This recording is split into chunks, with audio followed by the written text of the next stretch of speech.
Welcome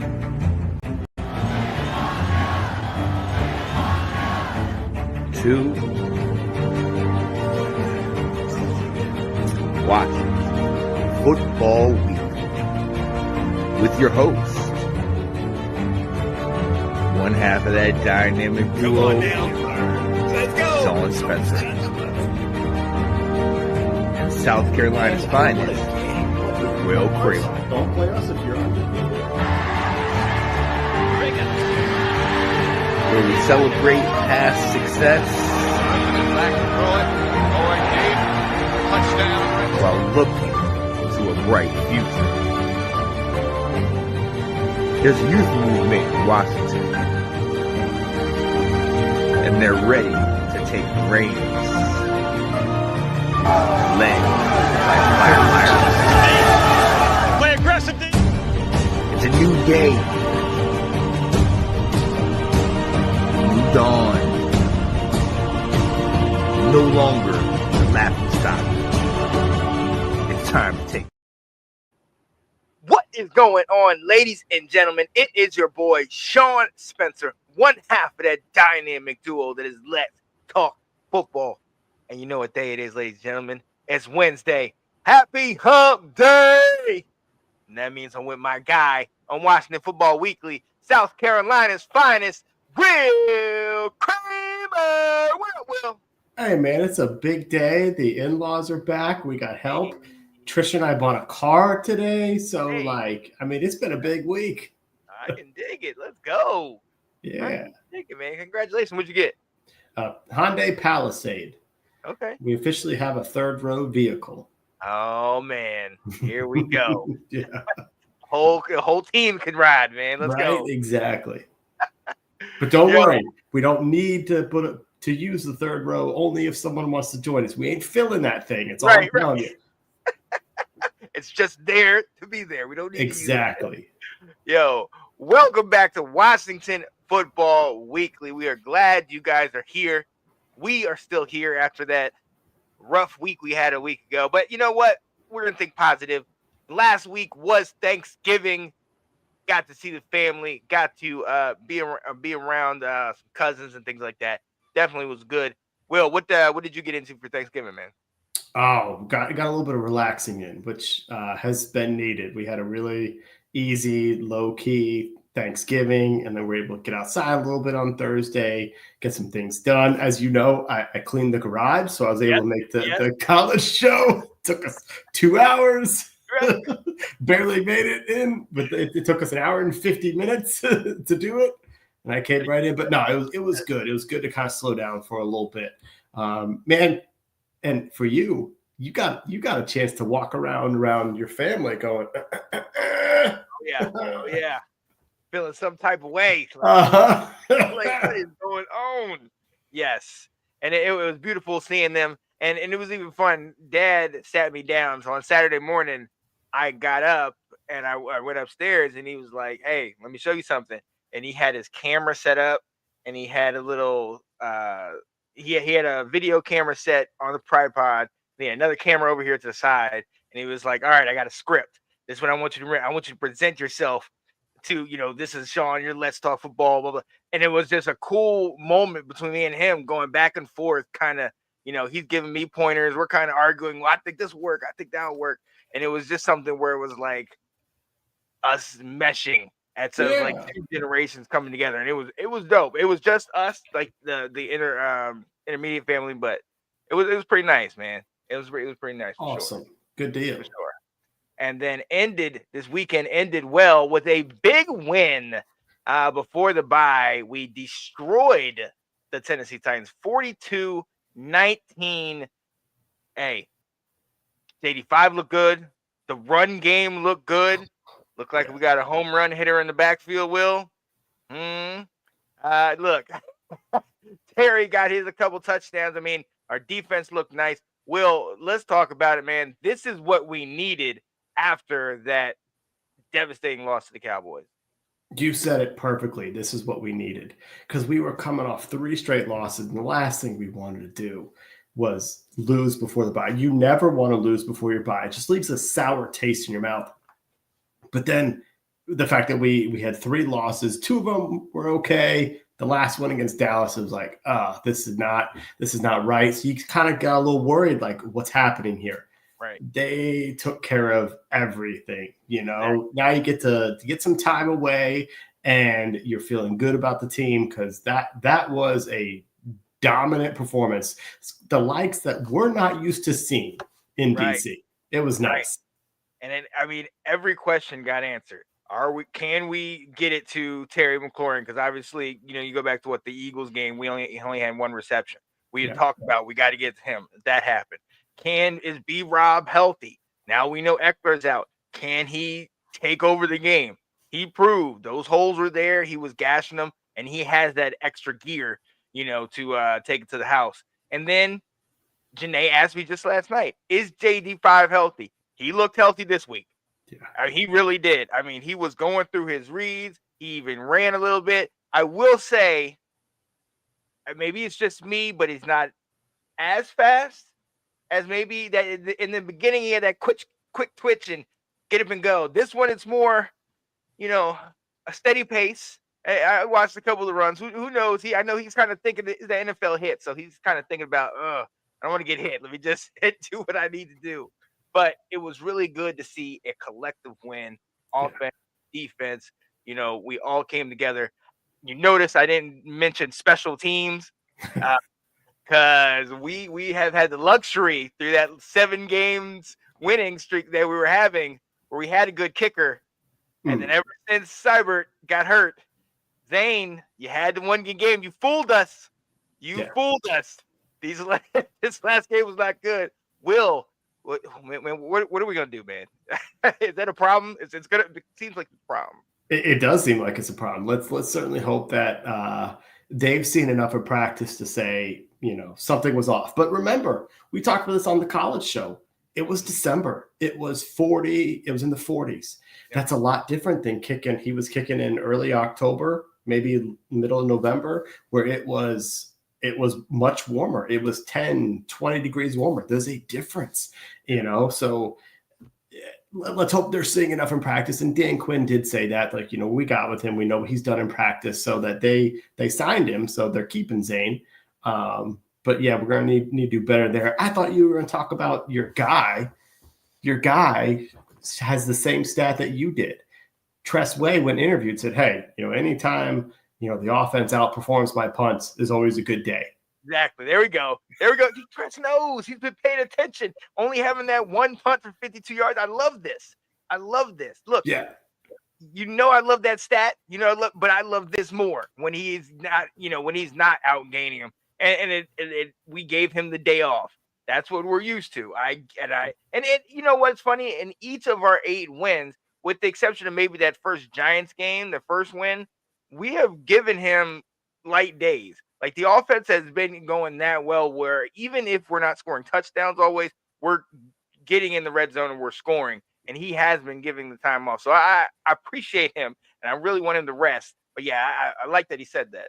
Yeah, no, it's too funny. As he was getting interviewed with that and said that this week, I was like, oh my gosh, this is your segment. This is one of your stats of every single game, and Tress is right there with you. but no, you talked about the game. JD5 got back on track, 25 of 30, 3 touchdowns, 200, only 200 yards. He didn't have to do much. He tried to go deep to Terry once, it didn't work, but because our run game took over. And that's what we had talked about, is how are we having success earlier in the season? We were having such a strong run game.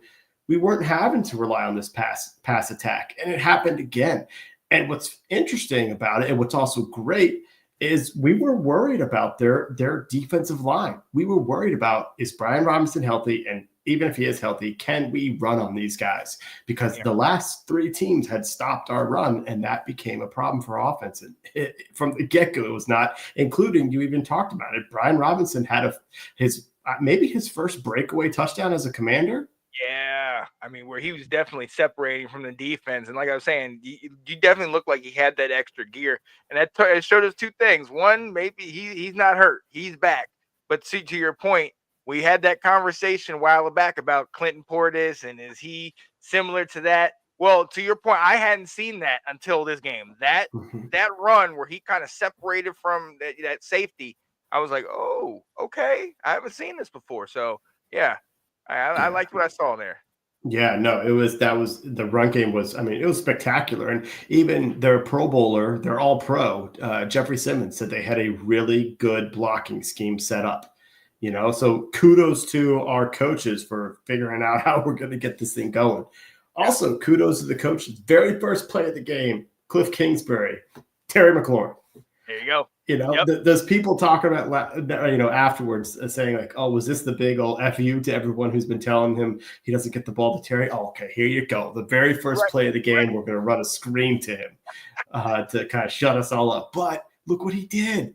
8 catches, 73 yards, 2 touchdowns. The first touchdown was maybe the second. The diving one, it was a slant. It was a great throw. It was a great catch by Terry. It was just a tremendous play. It's like you said, just throw him the ball. Yeah, right. Get it to him. And you can see they're in sync. They're on the same page. This is what Terry's been wanting and wishing for. I mean, he even seems happier and chippier in his interviews and all that stuff. And it feels good, especially now because of that. And that was the other thing I was going to say, Cliff, because all eyes were on him. We talked about it on the show last week. He really, the way he called this game, really, was kind of more of an FU than even just the first play. It was kind of like, let's go. And even, late in the game, we're up 35, 35-13. The game's pretty much over. Let's still turn it up and keep going down the field. So I'm very impressed by that. Our defense did great, did what they needed to do as well. Will, I mean, complete game. I mean, this was it. Outside of the kicker, this was a complete game. And like you said, big win right before the bye. It's what we needed. Now let's get rested up because we need that going into the home stretch. Yep. So, let's move right along because, look, now we're here, finally at the bye week. Let's go back and revisit some of the ways what we thought earlier in the season. Maybe what were some of our expectations? Will, have we surpassed our season expectations? What record did you have earlier in the year?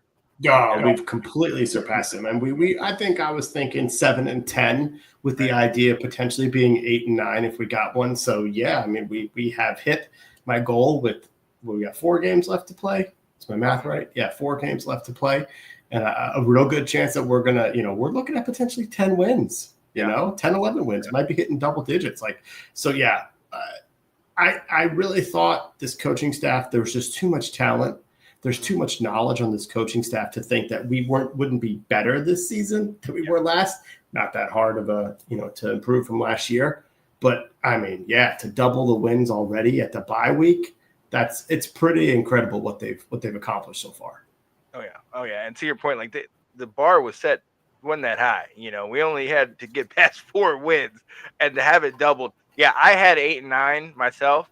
So I didn't think we were going to get it here. There's a number of games that we won that I didn't expect us to win, namely maybe Cincinnati and maybe, the Cardinals. And, we showed out like we did in those games. So this is what I expected.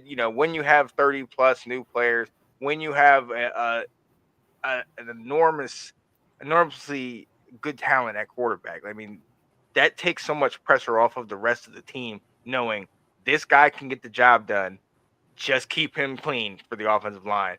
Catch the ball for the wide receivers. Run hard for the run. You know what I mean? Like, it's all collective, and they play better because of the fact that that they have him back there. So it feels good in that regards. And just the fact that the players that we got, I know earlier in the year we were kind of suspect. Hey, J Red, where your guys at, man? What are they doing? Yeah. Armstrong, Fowler, Biadis, these guys, Noah Brown, all these guys that have come in here, they're all showing up. Bobby Wagner is playing, almost over 100 tackles. You know what I mean? Like Frankie Louvu, these guys are playing out of their mind. And, when you think about it, we didn't expect this, but if we saw this coming, then this is kind of what to be expected. We have the talent, we have the coaches. Now we're kind of putting it together. and we're at least putting ourselves in a position to have a December to remember. We'll talk about that a little bit later. But this is definitely something a lot better than the last 4 years at this particular time. You know what I mean? Yeah. Well, let's talk about who surprised us. Like, I'll start off like on the offense. I've actually really been surprised with Zach Ertz. Remember, he was signed, was it right before free agency started? Because I think he had been cut, or he was on the practice squad, or not really on someone's roster. So it was in 1 year, $5 million. It was an under the radar signing. He's our second leading receiver with 52 catches. Yeah. Now he's not getting much yards after he catches the ball, but he's one of Jaden's comforts out there, and he knows where to go to get open. And he's been healthy. He's been really, really effective. And, we heard a little bit of that in training camp. We were hearing some of the reporters saying, hey, Zach Ertz really seems to be like their second target. And, you're like, okay, well, what type of Zach Ertz are we going to get? And I thought he's been really, really impressive this season. And he has far surpassed my expectations. Oh, yeah. I like that. For me, I'm going to go back to what did we talk about during the 53-man mock roster? My own line. That's my favorite part. Hey, it's mix and match, musical chairs. We had so many different guys that are put in there with Biadasz and Allegretti, and then Cosme over here, Wiley back, and then you have the rookie. You nobody knew what to expect, but I mean they have truly come together. And actually, I mean, Jaden definitely helps with his mobility and him getting out of trouble. But otherwise, they've definitely kept him clean. I mean, I might even want to add in Bates, in there, and Senat, who've been playing more as a blocking tight end. And I mean, the fact that they've been able to keep him upright and give him the necessary time, he's going through several reads when he's back there. And the fact that they're able to do that, coming from what we had last year, where at this time we're just record upon record, most sacks by week 13, most sacks by week 4, all this different stuff. Sam, I'm sorry they did that to you, Sam. All right, I know it is. You're right. Well, you're still seeing the blitzers come. I know, Sam. I'm sorry. He is. He got done dirty last year. I mean, Jared said, Jared's agreeing with us. We certainly are ahead of schedule. And you're right. That offensive line, we were worried going into this season. Yeah. We're like, left tackle. We don't have a left tackle right now. You guys didn't do anything in the off season. Right. We're like, we're banking on a 3rd round pick who's hurt in training camp. Like, what are we doing here? It's worked out. Tyler Biadasz has been a huge signing, anchoring that middle. It reminds me of, remember in the Joe Gibbs 2.0 when we signed Casey Robach? Mm-hmm. And everything just kind of got a little bit better there. We already had our bookends on the sides and stuff. And it just, we had Jansen and Samuels in there, Randy Thomas, but Robach just kind of glued it all together and got them on the same page. And you're kind of seeing that with Biadasz. And so I'm with you. Yeah, they've been a pleasant surprise. I'll let you start on defense. Who's kind of surpassed your expectations? For me, honestly, I am extremely surprised with how dominant Dante Fowler Jr. is. I've always, I've talked about him, and let's get him in on a 1-year flyer. But even then, I just thought he's a positional guy. He'll be out there. He'll do what he does, and he's not really going to separate and make people think, oh my God, look at this guy. To have the year that he's had, 8.5 sacks? I mean, what do you have, like 6 or 7 games straight with a sack in each game? The fact that he is such an impact player doing what he's doing, I didn't expect to see him do this well. I mean, he's earned his paycheck. He's earning some attention to get a bigger contract. Like, he's balling out, and I didn't expect it. I knew he was going to do well, but what I'm seeing, I am pleasantly surprised, man. Keep it up, young man, because that has definitely been so beneficial for us on defense, man. Yeah, I mean, I think our linebackers absolutely have surpassed expectations. Is just like you said, Dante Fowler, you see why he follows Dan Quinn wherever he goes, because it's just a scheme that fits him. I mean, like you said, he's leading our team in sacks right now. And right behind him is Frankie Louvu with 8 sacks. This was the guy. Frankie was the guy we were most excited about going into training camp. Like that signing, the fact that he was one of the few that they committed to for multi-years. It was like, okay, so they see something in this guy. And I mean, he's playing at an incredible level. 8 sacks, so he's right behind. The fact that we have 16 and a half sacks, that's top 5 in the NFL right now for duos. Oh, yeah. I believe the Texans are at like 19 or 21. The Vikings are the same. So I mean, we're right up there with some of the teams compared to the last couple of years where we have not been that way. And Luvu's also this catalyst out there. He can play the run well. He's emotional. The guys get behind him. You can tell that he's a leader out there. And then the last one is, we're talking leader. You mentioned Bobby Wagner. He's at 104 tackles. It's week 13, 14, 15, 16, 17. Yeah. I mean, in our 13 games, he already has 104 tackles. He tied London Fletcher for that streak of I think it's like 13 seasons in a row of having over 100 tackles. So here's a kind of thing for you. Bobby Wagner, everyone's saying is a first ballot Hall of Famer. He just tied London Fletcher. Why is London Fletcher not in the Hall of Fame? There you go. If you're going to say Bobby Wagner is, where's London? Come on. We were ecstatic when Bobby Wagner signed with us. We had the he wants to come to Washington, this guy? And so it was incredible that he was able to sign with us. We knew he'd be a leader, but you kind of had vibes of Thomas Davis with Ron Rivera's first year, where he was a locker room guy, but the dude had lost it on the field. Wagner is showing that is not the case. So yeah, that linebacker unit has been great after all these years of ignoring the linebacker. Yeah, finally we have linebacker. But yeah, to your point, that was definitely something I wanted to see. I knew us getting him was going to be nice, but I didn't know what him we were going to get.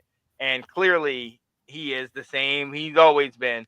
And shout out to everything he's doing. But he also brings that calm to that D-line and to that linebacker core and to that whole entire defense, because he's talking to everybody. His head is on the swivel. He's calling stuff out. And that truly, I think, is an advantage that has made a mediocre defense play definitely above their weight, having somebody there and just somebody that everybody could look to and talk to and be like, all right, we're good.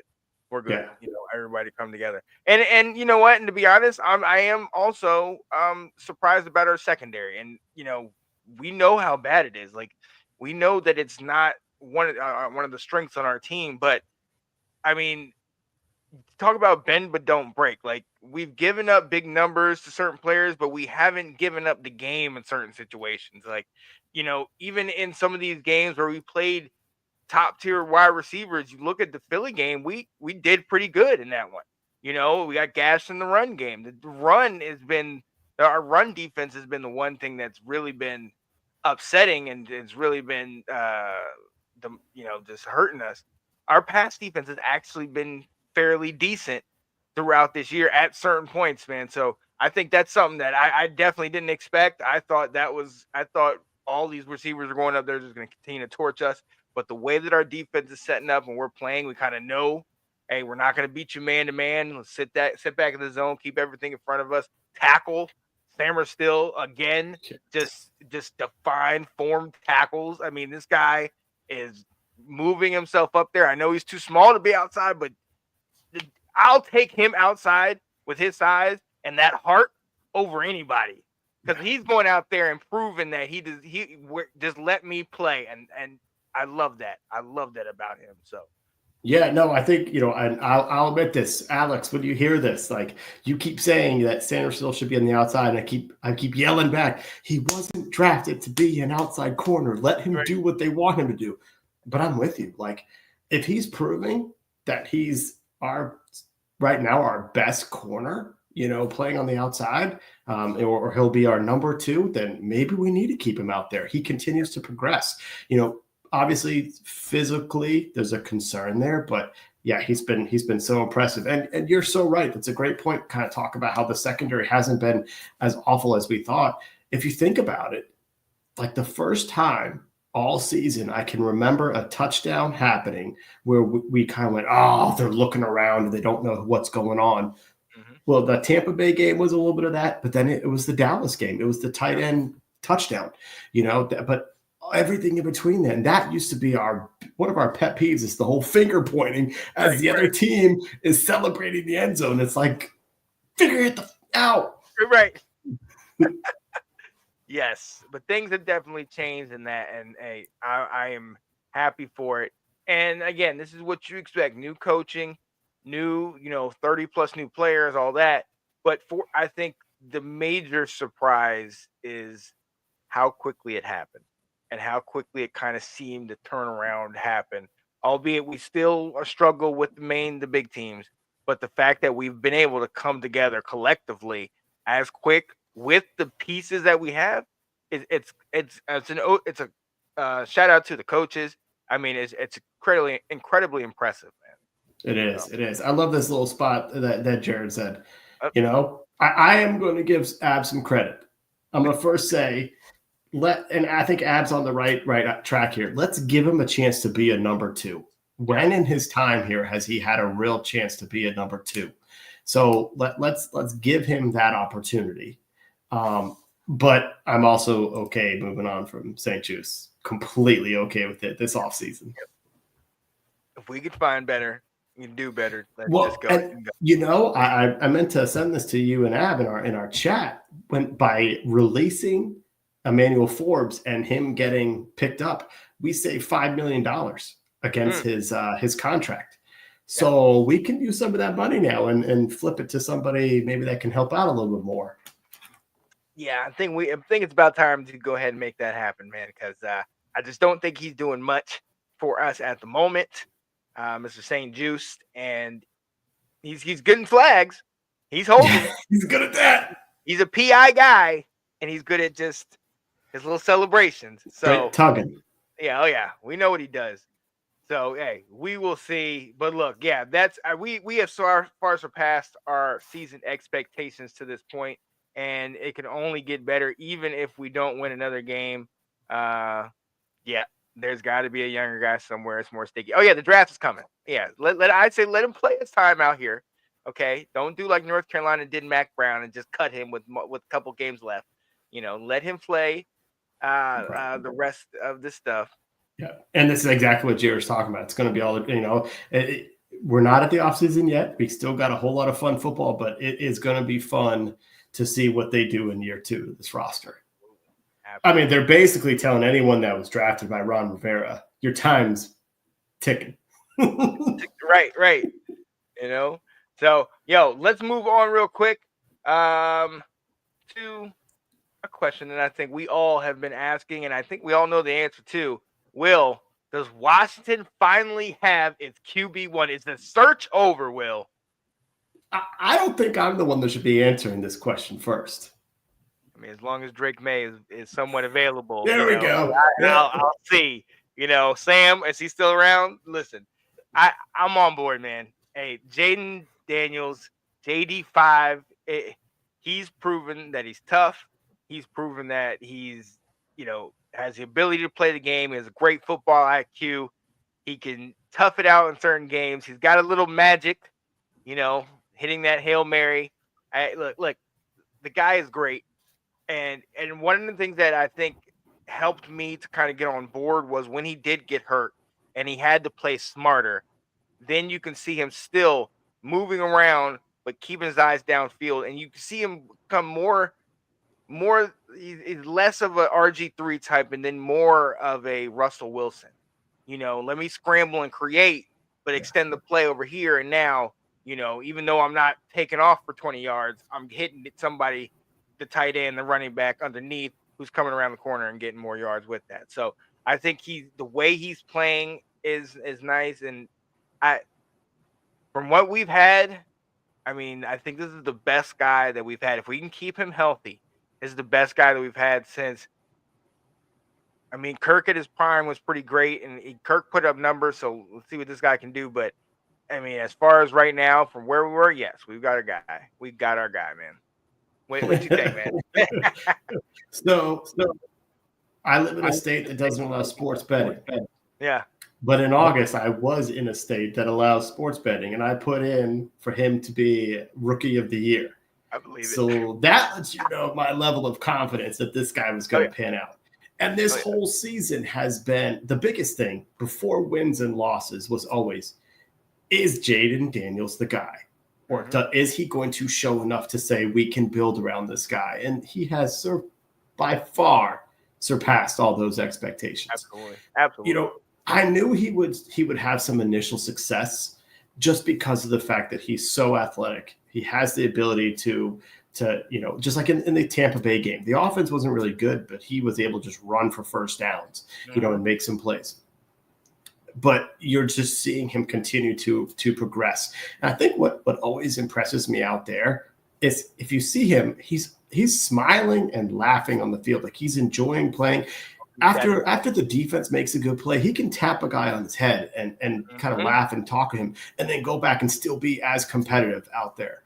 And I think, you're seeing a calmness out there when he plays in all the situations. You get to a fourth quarter, 2-minute drill. He's like, all right, let's go. Talk about the Dallas game, the fact that the offense has been terrible. And then all of a sudden he gets the ball on the drive. He's like, okay, let's go score. And he made it happen. The first play of the drive. You talk about the Bears game, and there's obviously some luck involved with it, but it's like you're never out of it with him. And the fact that he can help the offensive line look bit better by buying some time or evading some pressure. So it's a lot of fun. He's a solid person as well as being a good player. And I've always said, they talked about this back in the 80s and 90s, the most powerful man in Washington is the quarterback of the Washington Redskins. Yep. So I know you're not going to like hearing it, Donald Trump, but you are not going to be the most powerful man in D.C. when you get there in January. Jaden Daniels is the most powerful and popular person in D.C. Let's go. He absolutely is. And, hey, I'm so happy to see it. Oh, yeah, he said, yeah, he's your guy. What's up, Janae? She said, yeah, he's your guy.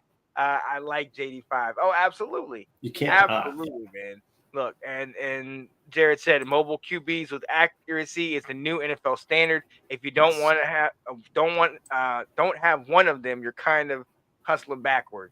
Yeah, no, exactly. And look, the guy, I think you hit it on the head towards the end of what you were saying with, he's just a good guy. You're so easy to root for the guy. He's positive. He's always kind of jawing and going back and forth with the other guys, but it's kind of like a light banter. And even when the guys seem like they're, amped up and they're charged up, he'll kind of go over there and kind of smile and stuff like that. Mm-hmm. And he just seems like he's a player's player. Like, guys really like him. It doesn't go to his head. Even after the Hail Mary, he just, in the interviews, just calm and, that type of thing. Like, that's something that's in you. That's not necessarily taught. That's something that you have there. So I'm eager to see it, just him continue to grow for our squad. And I'm on board, man. It took me a while.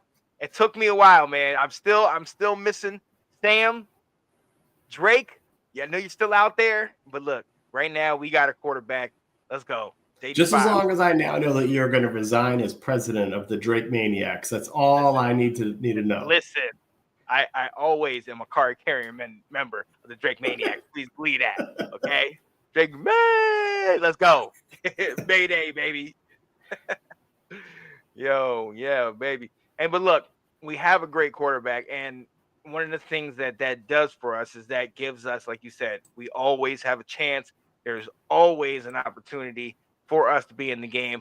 He has won, obviously, 8 out of the 13 games that we've played thus far, and he has got us an opportunity to have a December to remember. Ladies and gentlemen, if you have watched our show, there is one thing that my partner wants, and this time of the year, he wants a December to remember where we're playing meaningful games, potentially playing for the playoffs. And, buddy, hey, you're getting every bit of it, man. Winnable games right down to the wire. We have a team that's favored and looks good, man. How are you feeling right now? Oh, so good. So good. At school drop-off in the morning, I'm often just throwing on a hoodie and a hat and dropping off the kid and then coming back. I put on a Skins hat. I'll put on a pull-up. Like I am happy to be wearing my gear. my license plate holder saying Washington Redskins. I'm happy to be displaying that because usually at this time I'm like, when's baseball season happening? Yo, Janae said, don't count on that last one. Oh, the playoff clincher when we beat Dallas in Jerry's World. Oh yeah, we're gonna get that dub, Janae. That's even if by that time if that game even matters. We I might don't know. Watch out now. Yo, but yeah, no, this is for me. I absolutely love it, man. I remember, 92, right after we won. Obviously, we were really young, but 91, obviously winning all that season was kind of a blur. 92, I remember because it was kind of like, oh man, we should go back. We're gonna do this every year. Little did I know. Right. But 92, we ended up playing Dallas. That was the year they go to their Super Bowl. They beat us the first game. The second game, we're coming up on them. And that was that famous play where, Troy Aikman's in the end zone and he throws the ball and he gets tapped and then it fumbles in the end zone. We pick it up. We ended up winning the game. We go to the playoffs. And I just remember everything in Christmas, everything in the holidays, everything just seemed that much sweeter because we were in it. The playoffs were going on. People were talking, oh, can Washington win it all? Can they repeat their success? Love every bit of it. What we've had over the past 4 to 5 years, where it's just like, college. Okay, I like this guy. Let's see. Is this guy? Oh, is he declaring? Okay, he's declaring for the draft. Great. We're gonna go. We actually have a chance now, and we can build for something serious. And it starts with what we do now. And I'm telling you, man, I am to the moon about it, man. I'm loving every minute of it. Absolutely. 99, 2012, and 2005 were the other two times where we had teams were really trending up and saying like, oh man, just wait till next year, and now this season, Janae saying that she hasn't forgotten that we said we want Dallas. Here's the thing. I don't even care about Dallas anymore. I want Philly. That's what I'm looking at. When I'm looking at this schedule here, so we are in the driver's seat for the 7th seed of the final wild card spot. Because there's Green Bay and the Lions and Minnesota are all duking it out to get the NFC North, and probably the other two are going to be the other wild card teams. The West is going to probably be just the division winner. The South is the same thing. Kind of Falcons, and Bucks, I think, are battling out for right now. The Bucks are kind of struggling a little bit. But you're looking at, we've got 4 games left between the Saints, the Eagles, the Falcons, and Cowboys. Getting 10 wins, which will probably be enough to clinch it for us, seems very, very doable. Right. I mean, you look at that schedule and say, Philly's the hardest game we have and the most like, I'm unsure about that one. Right. But it's also going to be at home. It probably is going to be flex at that point. December 22nd, that game, they're probably going to move it from 1 to Sunday night, so it's going to be a big game. We were kind of banged up going to that Philly game. They were super hot. It was just a bad time. So it's like, I'm looking at this schedule. Now, we played this game a couple of years ago when we were 6-6 and didn't go so well. But I absolutely see 2 wins out of these next 4 games, if not 3. And to the point where I don't think that last game against Dallas is going to matter to either team. Wow. Yeah. Oh, I would love that. If it was already in there. Janae said, unsure. You think you have a chance against the Eagles? Stop it. Yeah, we have more than a chance. Get out of here, Janae. Get out of here. We played them tough. And if we have our guys healthy, absolutely we have a shot. And not only that, we're going to win the game. I guarantee it. Yeah, you can't go by Thursday night games. Come on now. Right after our tough game against the Steelers? Yeah, not a parameter at all. Come on, Janae. Come on. Here we go. But yeah. She's just having a rough year, and she knows her quarterback is vouching for the head coach, which means she's stuck with this for the next 4 years. That's why Janae's having a hard time today. Have it. Oh, she said, y'all beat a playoff team yet? In due time. Don't worry about that, Janae. We just doing like y'all did last year, not beating any playoff teams. Right? It's year 1. We're not saying we're going to the Super Bowl. Come on now. Come on. And we're not the Cowboys. Clearly. Yo, Yo, move on. We got one more thing we're gonna talk about real quick. Glad you guys could be here to watch us. Is the next stadium on the RFK site? I heard there's a lot of positive news about them reopening this potentially, this whole conversation. Will, what are we hearing? Yeah, there is a lot of momentum happening right now. So the quick backstory is the land was owned by the federal government. So that's when RFK, when the Redskins moved out, when DC United moved out, when the Nationals moved out, nothing could be there. You can't just tear it down and build something else, whatever you want, because it's not DC's property. Well, they've been kind of making some changes and saying we want to turn this over to DC and let DC take care of it. But the land also is deeded to only be for like recreational sporting event uses. So there's a lot of complications behind it. So in order to do that, you have to have Congress be the one to approve it. And in the spring, the House said, okay, we're ready to turn this over to the District of Columbia to do with it what they want, develop the land, work with the citizens. There's some opportunities, whether that be through the sports franchise or some other private investments, that we want to turn it over, give it to DC. It's been held up in the Senate, but 2 weeks ago, the Senate has passed it to say, like the Appropriations Committee or the Defense Committee has said, we are going to let this go through.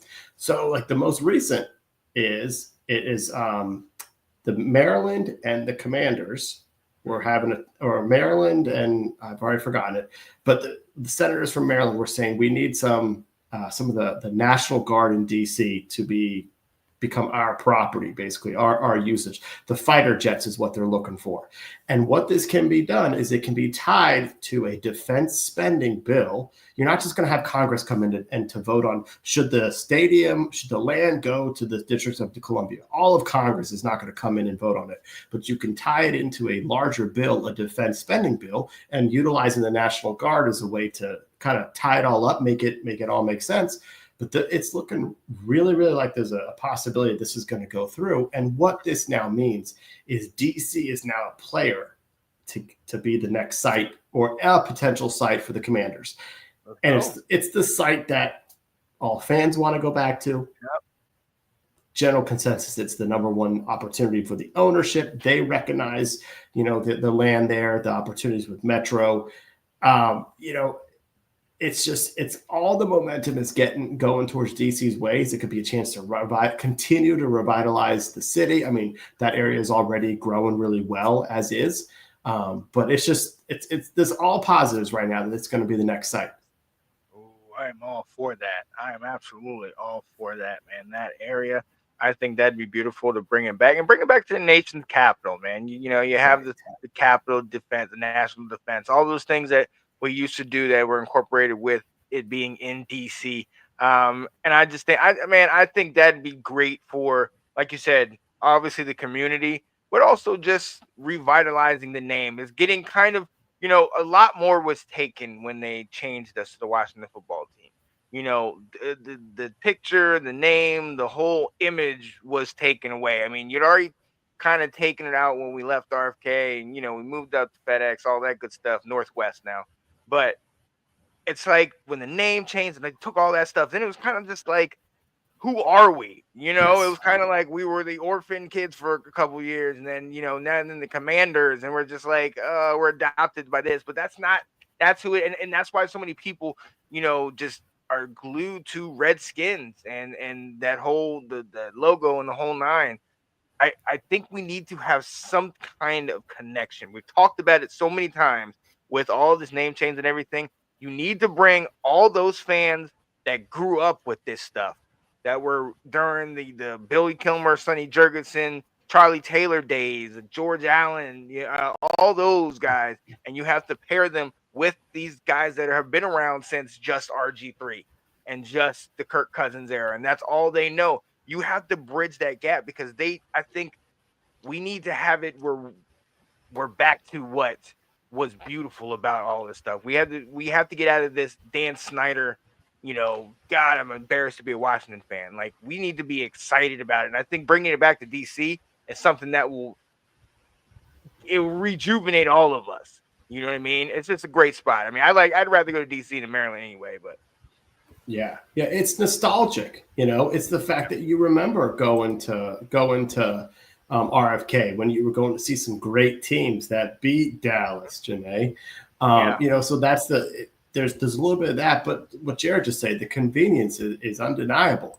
One of the things you can get the iconic pictures of where you see the Washington Monument, the United States Capitol, and then RFK's in the background, and you could have those types of pictures again that are absolutely picturesque, and the convenience of RFK being the fact that you can take the metro right to it. I remember going to the not HF Festival, it was Shamrock Fest, would be held on the parking lots of RFK, and we took the metro. Then also I'm like, I remember this tunnel, I remember this walkway going up to Skins games and stuff. But that is a way to help fans get in and out. The problem with Northwest and FedEx is you have to drive there. And so it's too many cars along with already the Beltway getting around. It's just too much to handle on a game day, whether it's coming in or going out. Right. And it's just been an awful scene since the stadium was created. And this would be an opportunity to revitalize it. Plus, I think they'll be smart if the RFK site is chosen. The neighborhood doesn't want it, so it's not a done deal. But I think they certainly could incorporate some things. Football stadiums are no longer 8 events a year type venues. Right. They're made there to host more stuff, to build around it. Kind of like think about our area, make it a resting town center type area around the place. That would convenience the community that for the residents that live around there, but then also make it an event location for game days. Oh yeah, absolutely, definitely be beneficial. And I'm here for it, man. I'm absolutely here for it. And now, going along with that, connection to the past, we've been talking about the potential logo, the potential of the return of the logo. No name, definitely not Redskins, but right. Definitely there's been potential. They bring back the logo. How serious do you think that is? It's really hard to tell. I mean, what the team has done here recently is tried to say if a player is from the era of the Redskins, we don't need to blur out the image. And they've kind of gone that way. And I think that's the right decision. There are some rumors going around that if they were to bring the logo back, it would be to sell merchandise that is able to then have proceeds go to the tribe and the family that created this logo actually that I'm wearing, today. And that's a win-win situation for them. And, they were saying that, hey, they haven't liked the fact that this is basically, it's been erased. It was retired. And they're like, that's something we saw for years. And we think of this was a logo of homage to one of their chiefs, their tribe chiefs. And so, their leaders. And so it was like, well, that got taken away. But these are all rumors. Nothing has come out publicly.